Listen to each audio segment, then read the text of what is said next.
cousins. Welcome if you are new. Welcome back if you're returning. My name is Glock and this is the House of Glock. I know I look kind of like homely today, but honestly, I just wanted to come to you guys and be very comfortable and talk about a few things, right? So this specific video, I want to talk about people who are new on their spiritual journeys and just a little bit of tips to keep you guys feeling comfortable during your journey or beginning your journey. So first and foremost, I want to tell you, do your own research. Do not get on this internet, and I'm saying that the internet can't be a great source, but don't get on this internet thinking like you see a TikTok or a video or a spiritualist talking about something and you don't do your own research, because something as small as a protection spell or a floor wash or a body wash or it can really mess you up if you don't do it right, okay? So yes, you know, people may be giving advice or telling you what to do, but these are just vague things.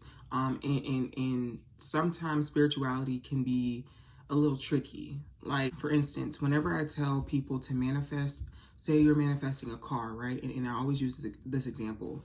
If you're manifesting a car, make sure that you write down everything that you want, down to what you want the horn to sound like, what you want the seat belts to look like, what you want the steering wheel to look like.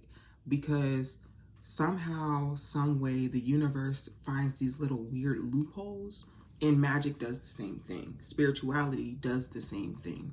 So please, please, please do your own research, okay? One of the biggest questions is people don't know where to start. They don't know where to research. They don't know what to research. I would start with your lineage, right? Everybody has an ethnicity or a race that they're a part of, right? And I would research what my specific race or lineage practice and go from there and do more research as time progresses and find a routine in that practice that is manageable for you. Now, some people try and they go and they try to jump right in, and that's not how you do it. You have to start off slow and work your way up, incorporate it. It's kind of like feeding braids, if you know what I mean, or a recipe, right? You don't just add everything in at once. You gradually have to add things. There's a steps to things that happen, right? Another tip that I have for you guys, question everything. Question everything. Even question me. Question me. And I say this because when I first came into the spiritual community, I thought we were going to like kumbaya. We was going to be, you know, locked in tight like a booty hole. And that's not what happened. There's a lot of times that a lot of people's egos get in the way of being able to help guide people. And a lot of things that a lot of people do not address, right? Like me personally, and this is just an example, this is me personally, I don't respect the love and light community. If the only thing that you're seeing is love and light, then you're not seeing the full scope of spirituality, and that's my personal opinion. Whether it's right or wrong, but me personally, if the only thing that you recognize is love and light, then you're not recognizing the full scope of spirituality. Now, I don't judge nobody's young. If you want to be a love and light person, you do you. Me personally, I know the dualities. That when there's a good, there's a bad. When there's a left, there's a right. When there's a black, there's a white. Okay?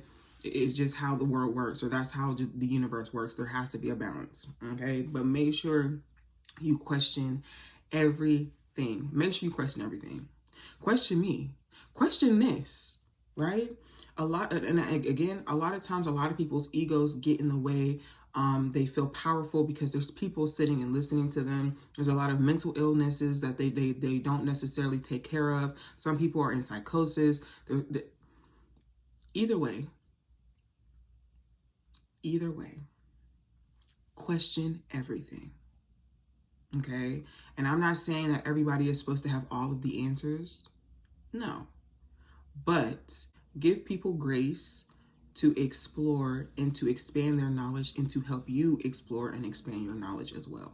Another thing that could really help you in this spiritual journey is learning the terminology. Nothing grinds my gears more than someone being or trying to use terminology that doesn't make any sense. It's like when people try to use Ebonics And you be like, that's not, that's not how you use that. That's how I feel. When people use spiritual terminology that they don't necessarily understand, but use it as a buzzword, ooh, mm, mm, mm. What the fuck are you talking about? And be so for real. Learn the terminology, learn what they mean. And when I say what they mean, the actual meaning, right? What does ascension mean? And not the Google definition. What does ascension mean to you? How can you interpret ascension? What does it look like for you? What does it feel like for you? Okay, that is something very, very important. Very important.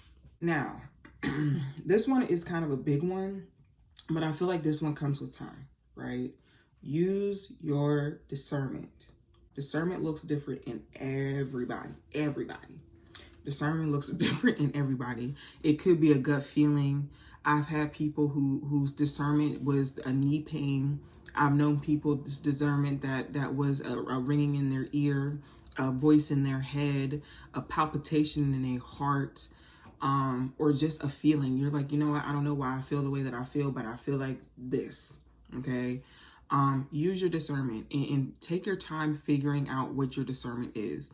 The most thorough method of figuring out your discernment is trial and error.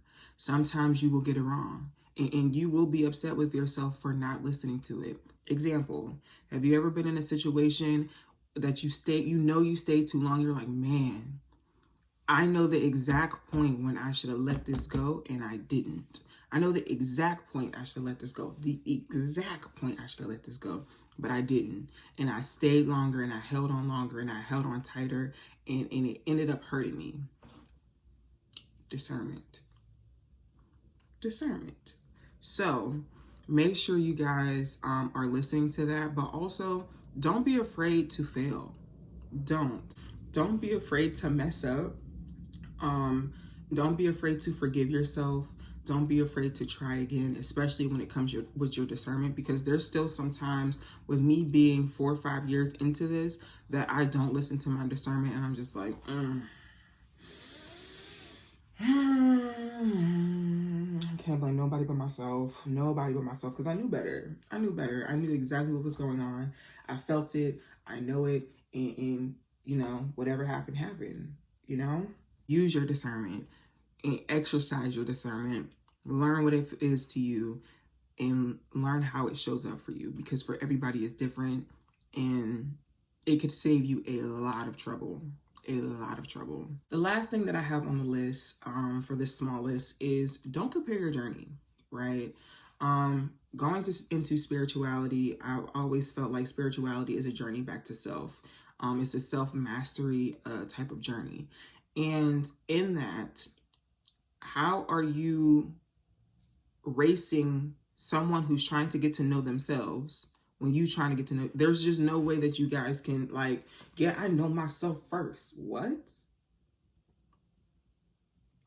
Do you see how crazy that sounds? Like, this is not a race. Do not compare. You might see priestess doing this or babas doing that or witches doing this or conjurers doing that. And it's like, find what works for you. A lot of these people is going crazy and doing what they're doing because they're choosing to be a part of something that wasn't for them. Find what works and what's comfortable for you. And sometimes spirituality isn't comfortable. I'm not saying to get comfortable and to get lazy, because there's nothing about spirituality that is lazy. You might can cut some corners sometimes, but I can assure you them corners be coming back around. It's like trying to cheat and working out. Like, yeah, you might can get away with it, you know, if there's a group of people, like not doing all your push-ups or sit-ups or whatever, but you not doing all your conditioning is not going to help you win the game. So I say all that to say, don't compare yourself to others.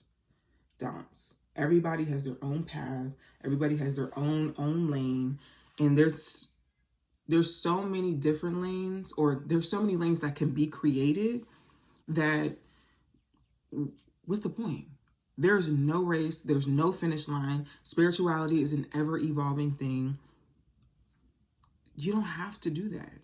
You don't have to be there. You don't have to compare yourself. And for real, you shouldn't be comparing yourself.